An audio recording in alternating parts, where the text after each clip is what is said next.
Welcome to the Spirits, Angels, and Guides Oh My podcast, where the supernatural gets real, baby.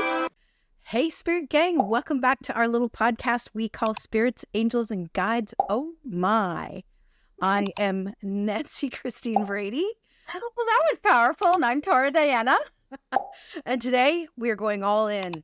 We are going on a topic that gets brushed off way too often, and I think it might even be some of Tara's triggers, but we're going to go in, and Tara has done the due diligence and take it away. As Tara would say, take it away, boo. We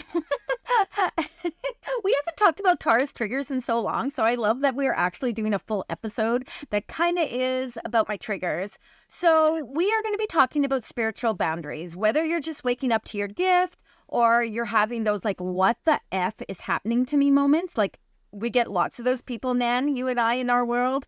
So what the F is happening to me? Or you're a seasoned practitioner who's teetering on the edge of like spiritual burnout because clients, spirit, and life are like knocking out your third eye. This episode is for you. Knocking out the third eye. Oh, God. Like I said, we're going all the way, people. We're going all the way in, baby. And don't go anywhere, because at the end of this episode, of course, Nan and I love to give our Patreon members a shout out and a reading. So maybe it's gonna be you, boo. You never know. Okay, let's get into this. dive deep. Here's the truth bomb. I'm gonna give you a truth bomb, Nam. Are you Nam, you're having a truth bomb moment right now. You didn't even know it. I don't know who Nam is, but I hope she's here for this. Okay, friends, just because, and I'm going to say what I'm going to say, just because you're open to spirit doesn't mean you're available for everything. Period. Hard stop. You cannot be. This is a wild idea, and it floats around in the spiritual community because spirituality means being open, being loving, and being high vibe 24/7. But those of us that do this work on a continual basis, have done this work for however many years and really put our energy into it, we know that without boundaries, we cannot sustain that 24/7 high vibe spiritual love fest that people think that we're on. Because we can't be open like that. And what ends up happening is we end up kind of leaking energy. So instead of being like open to just give and give and give, we kind of like, it's going to sound so funny, we leak, man. We just, oh dear. we just give these little tiny, there's a word that I'm trying to use and I can't think of, but it's like this little bit of energy comes out of us because we're leaking energy, we're leaking, attention and emotional labor, and it's so much. Tara, my dog is on pills for that. I think sometimes I need pills for that too. But the other thing is that it's exactly what leads to things like fear and feeling overwhelmed and that crispy kind of burnt out feeling, like that no stage stick can clear us, right? And we just can't clear it away. But it also gives us, those of us that are high empaths, it gives us a feeling that we are somehow failing our audience or our sitters, our clients. Like somehow we're failing. So you know what? This episode is about your sacred permission to like, here's your slip. Remember in school when you wanted to leave, you had to get a permission slip? Yeah, so totally. It's no, not today. I want to say Satan, but I'm not going to do that. No, not today. Not my energy. Not today. Fair enough? Fair enough. I keep looking over at you in the video. I'm like, Nan. Okay, so let's talk about when the veil feels too thin. So for the newbies out there, for those of you that are just kind of waking up to your spirituality, just kind of sitting in that place of like, I feel things. I had a lady call me, Nan, and she was like, she said I came recommended to her and she had all these questions. And I was like, okay, well, I can do a reading. She's like, I just have questions. And I was like, okay. So I said, how about you ask me 2 questions and I'll see if I can help you with that. And if not, then you can book a reading with me. Anyway, feel like I slightly like went out of my boundaries, because not only did I spend time on the phone with her twice, I ended up going out to her house to see what was going on. And she never booked with me. She never extended outwards and kind of connected. But that's okay. Anyway, she had some things going on, and I'm here to help her if I can. So let's talk about the fear that comes up when people first start connecting, because this is what was happening to her. She was all of a sudden having these moments. You know, I feel something's watching me. What if something dark comes through? How do I know if it's good or bad? Immediately, we need to stop. We need to stop and have that conversation with this individual that literally says, spirit can't hurt you. Now, oh, Nan, you know what's going to happen, right? People are coming for you. Oh, right here, baby, they're coming. I truly believe with my whole heart, and Nan knows this. Nan and I are like two peas in a pod for a lot of things. I do not believe that spirit can hurt you. Why would spirit, loved ones on the other side, people on the other side, whether good, bad, or the ugly, what they did here on earth doesn't matter, because they're now in spirit and it's a whole different ballgame. So what would be the purpose of energy coming through and spirits coming through and being like, I'm going to like punch her in the face. I'm going to scratch her. It's never happened to me. I've had a spirit's energy, you know, kind of come close to me, and, you know, you feel certain things. And a lot of that is you feeling certain things. Okay. But it's not because spirit is trying to hurt you. It's because spirit's trying to get your attention. They're not going to throw you down a flight of stairs. They're not going to fling you in front of a car. Okay. Period. Hard stop. But what you don't understand, what you don't know, you fear. Does that make sense? It does. Okay. So spirit cannot hurt you. Energy can be heavy. Absolutely. It can be unhealed. I can take that. For sure it can. But you are not powerless in your presence of spirit. It's called learning how to control. It's called learning how to sit in your power. So you got to remember that free will always reigns. You have choices, baby. If this is all happening to you in a dream, my boos, then you wake yourself up and you can do that. You might have that moment where you feel like, and you feel all that energy and that fear, because remember what I just said to you. You fear what you don't know or don't understand. If it's never happened to you before, damn Skippy, it's going to be scary doodles. Absolutely. You wake up and there's a person at the end of your bed and you're like, oh, God, woo, what is that? You know, and then you're calling the police, 911, there's a spirit in my house. But you know what I'm saying. Free will, like literally always reigns, period. It just does. You have control. You'll have to learn it. You have to train yourself to feel that energy and to go into that space. It's like I said, it's not a one and done. You know, if you have these thoughts coming into your mind, if you have spirits, that are showing up, or you hear voices over here and you're like, what is going on? You have to learn. And that's why Nan and I talk about people taking mentorship, learning from people that are safe. Safe. Nan is safe, babies. I can attest to it. Nan is safe. You know what I mean? You have to find those people that will not feed into your fear, right? Oh, you need to, cleanse and do all this because there's an evil spirit. Don't come to me about entities. Don't come to me about entities, because I ain't going there with you. I'll talk to you about energy, negative energy, and I'll tell you where it comes from, guaranteed. But we're not, we don't do that. I don't feed into your fear factor of it. I acknowledge it, I validate it, and then I will give you the tools that Spirit has given me or will give me to help you along the way, to ground, to shield, and to use your discernment. I'd say the same for curses.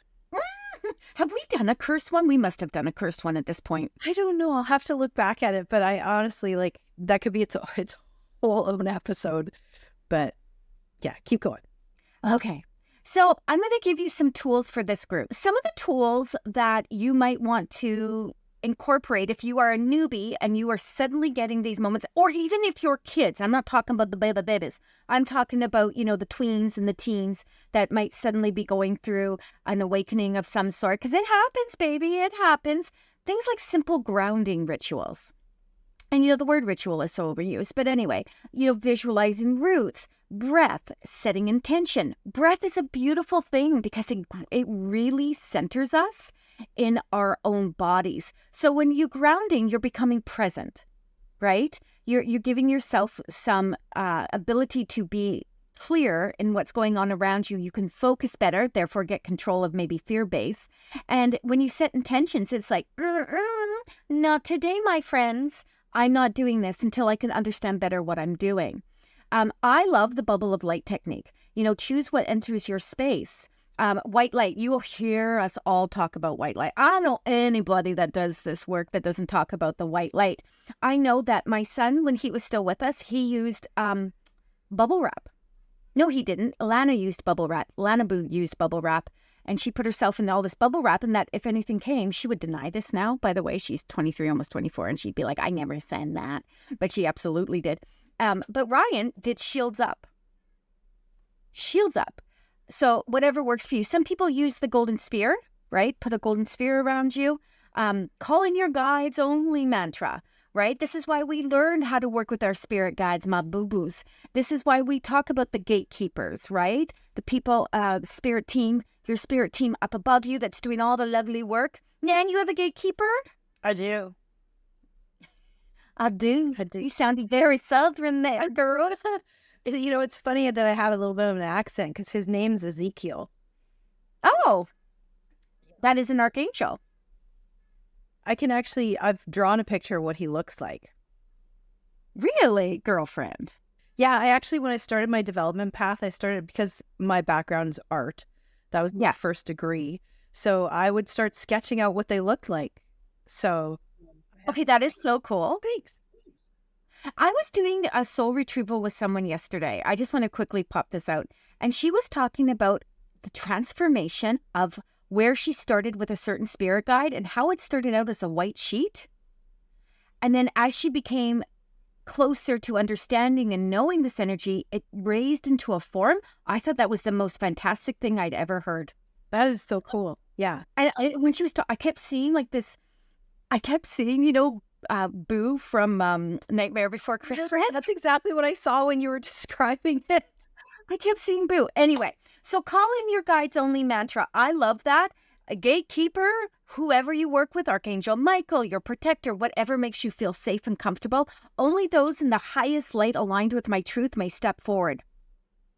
Everyone else back off, bitch. I ain't into it. I'm not doing it. And, the biggest thing is most of the time, this will start with nighttime, dreams, the dark, all those things. So make your nighttime boundaries, baby. Set a spiritual off limits, office hours, if you will, policy. Shut it down before bed. They're not paying rent. Hell, half the people in my house aren't paying rent. But anyway, nor is spirit. So you want to do that, have office hours. I am open from here to here, right? Do you remember, of course you remember Lynn Marie. Lynn Marie, when she was still here, she worked in a hospital for the 25 years I knew her. I'm sure she was there for much longer than that. And she was like, no, not open for business when I'm at work. 100%. Oh God, I can only imagine what she must have come across at the hospital. And I'm not, Ned, I refuse to have spirit wake me up at night. I haven't had a spirit wake me up at night in forever. Do you know, it's interesting because I set limits with mine as well. And so the only one that's allowed in my room is my master guide. And he's only really allowed to bother me when there's emergencies. So if something is going on with my family that I need to be aware of, otherwise let me sleep. So the last time I was woken up was by him the night my father died. Oh, interesting. Yeah, and it was basically just, you're going to be getting a call. Okay, thank you. And then I would be up all night. I'd be like, who's calling and when, people? Because it doesn't feel good. But yeah, I don't do it. So now let's talk a little bit, though, about the seasoned practitioner. So that would be you and I, Nan, right? When those of us that do this work on a consistent basis. Now, Nan has a muggle job, so my Nan has to juggle two things. I have my spiritual business, but I have offshoots of my spiritual business. I have a collective I run, and I have a spiritual business practice I run, which is different than my spiritual practice. So I have all these different aspects of it. So real talk, holding space for others all the damn time can be exhausting. And sacred work needs sacred pause. 100%. Uh-oh. Yeah. Whereas Herbinder, that is definitely a, what do you call it? Oh, what do you call it? Why can't I think of it right now? It is a, what do you put on your car? Bumper sticker. Oh. Harbinder and I should go into the spiritual bumper sticker business. Okay, that is a bumper sticker. Even sacred work needs sacred pause. So what is a sign of a burnout? When you get snippety with your clients, full on, you dread client sessions. You feel resentful of spirit pulling you in. Now, that doesn't happen to me. I never feel resentful of spirit pulling me in. I wrote it down because I think that has a lot to do with people just not knowing how to hone their spirit team. And they're getting everyone and everything, and they're open to that. You'll see that there's very famous TV mediums who are like, I'm on 24/7, and I'm like, you lie through your teeth. But it can be a thing. And also you start questioning if you're even good at this anymore. Like, do you want to do this? Like, do you want to do this? Because it's just all of a sudden now it's consuming as opposed to being enlightening. You want to feel good. I mean, you give a healing when you give a healing, right? So when you're helping someone, you're doing something good. It should make you feel good inside. You should be able to walk away from that and be like, yes. And one of the things that I personally did, Nan, is that I lowered my one-on-one sessions to 2 days a week from 5 to 2. Did you see that? 5 to 2. I did that because I was burning out.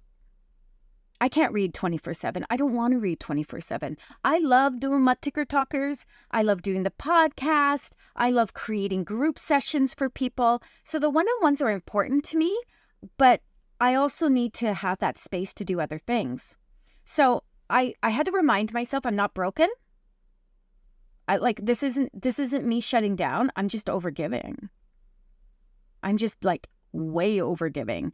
And I still struggle with that a little bit. No one's going to lie. I was waiting for Nan to say, yeah. I'm waiting for you to take a breath to get a word in. It's just... This is how passionate I am about it, though. 100%. And you know what? I think the best thing you did do is take it to 2 days, because you were spreading yourself so thin. You're one of those people, your authentic love language is giving, whether it be in physical capacity of gifts or whether it be in an emotional capacity.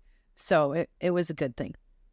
It was a good thing. And I had to remember, and immediately once I did that though, Nan, I realized that I'm still on fire. I'm still able to connect beautifully with spirit, and I'm still able to give the most powerful messages that I meant to give because I wasn't being overused.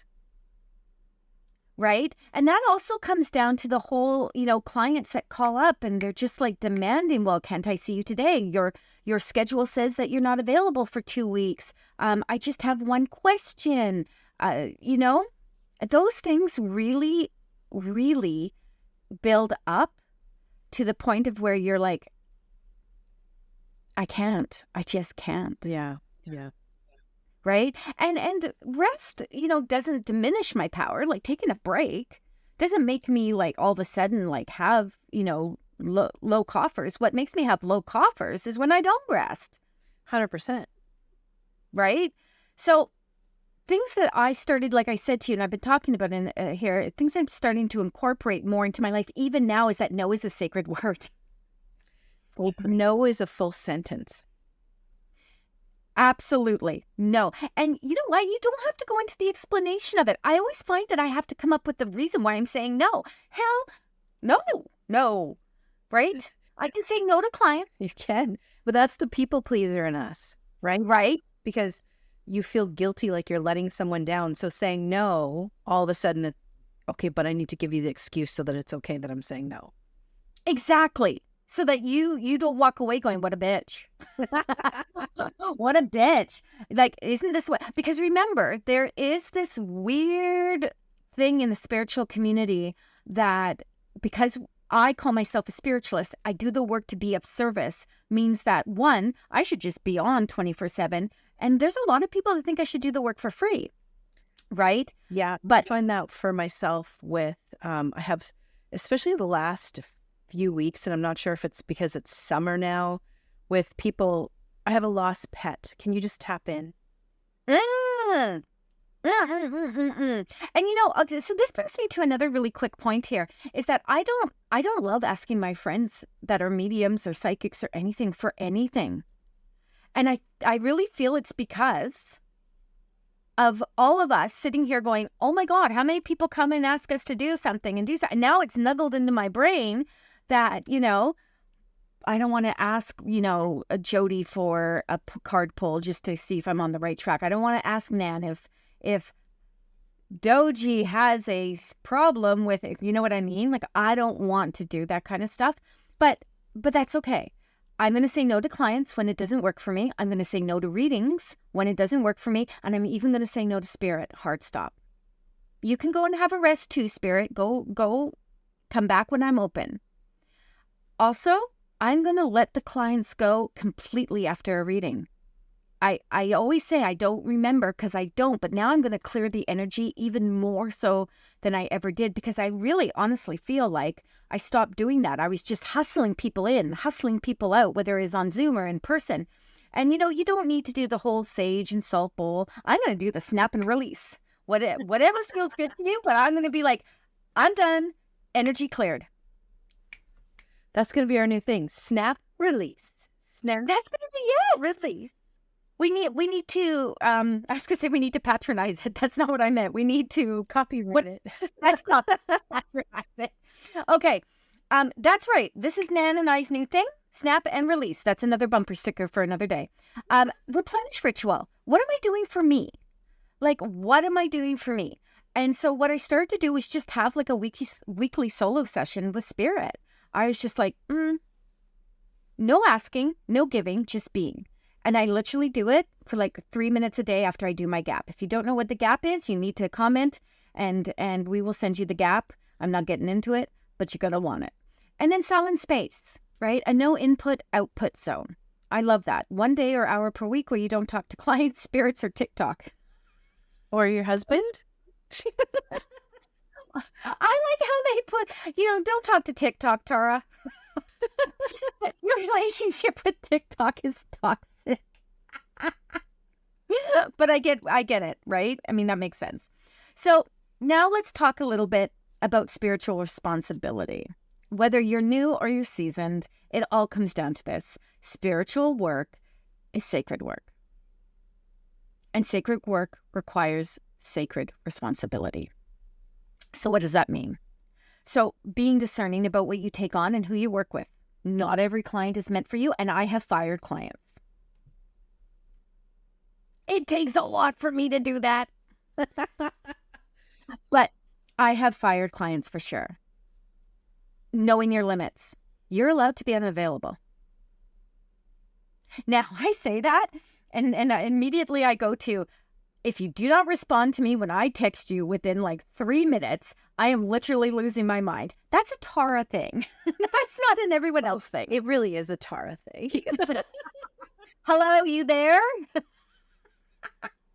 I'm sorry, I'm speaking to you. Okay. Having the courage to do your work with integrity instead of fear-based performance. A lot of the newbies that start doing this work, one, start it way too fast.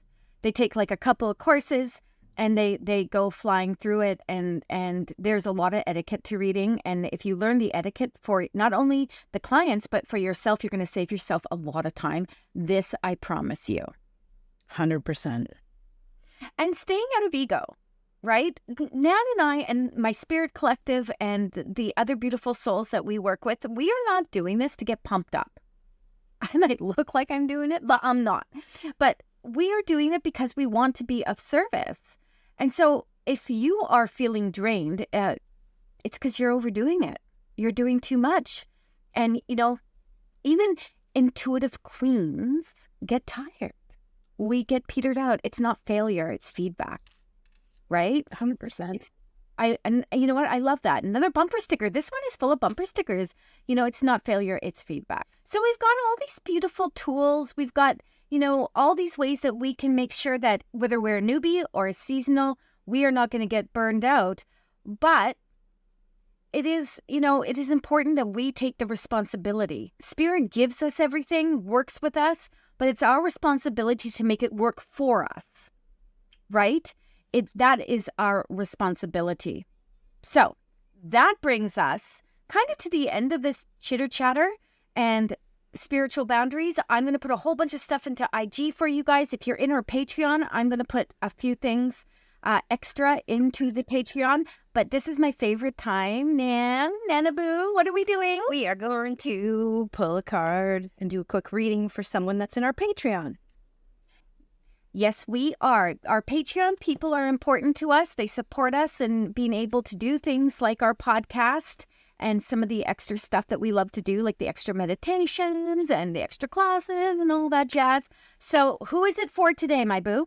It is for Vicky. Okay, Vicky R. Yeah. So do you want to go first? I do. I'm using my Lemurian deck because I love my Lemurian deck. Oh my God, this card has come up 3 times in the last 2 days. This is the Reclaim Your Energy card. Are you kidding? No. Okay. Just wait for it, Vicky. Wait for the card I just pulled. Okay, so Reclaim Your Energy. This is a power card though, because we're in solstice, right? We're in solstice. And so this card is really representing pulling back in right now. And if you look at the card, it's got lots of purples and greens, and it's just a power card. The green is what you've been giving out, and that purple is you connecting to spirit and saying, okay, no, I need to feed myself again.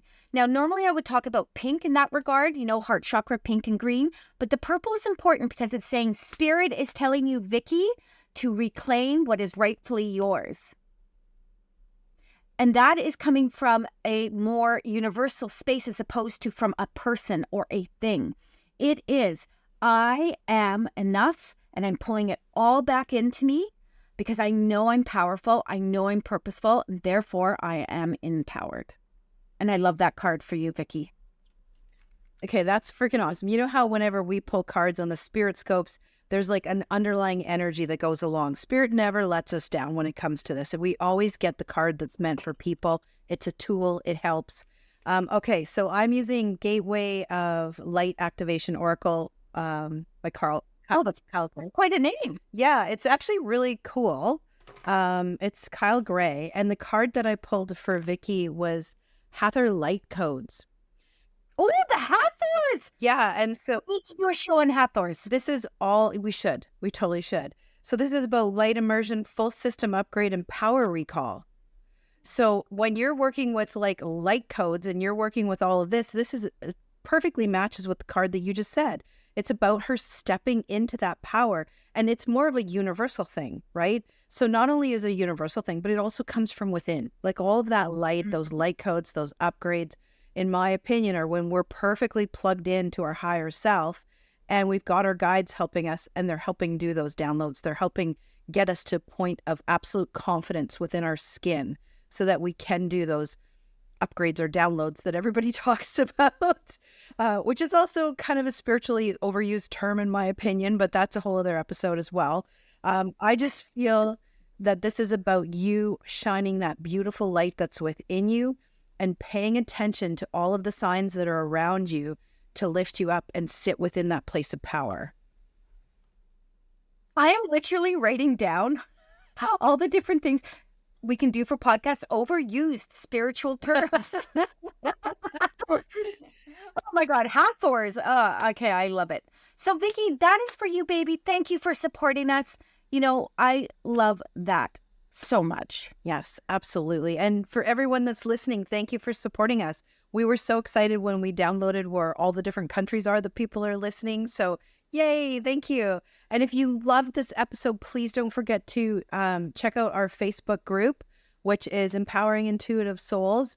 And it's a private group. And then we've got, of course, our Patreon. We've got myself at Nancy Christine Brady on all platforms. We've got Tara at Spirit Essence by Tara Diana on all platforms. All platforms. And just keep shining your lights. Bring it in. What else do you got to say here? You are powerful, you are protected, and you are allowed to rest. Now go set those boundaries like a boss, baby. And we'll see you next time on Spirit, Angels, and Guides. Oh my. Thanks, everyone. Bye. Bye. Thanks for joining us on this journey into the wonderfully weird and metaphysical. If you loved what you heard, don't forget to follow us for more insights and behind the scenes fun.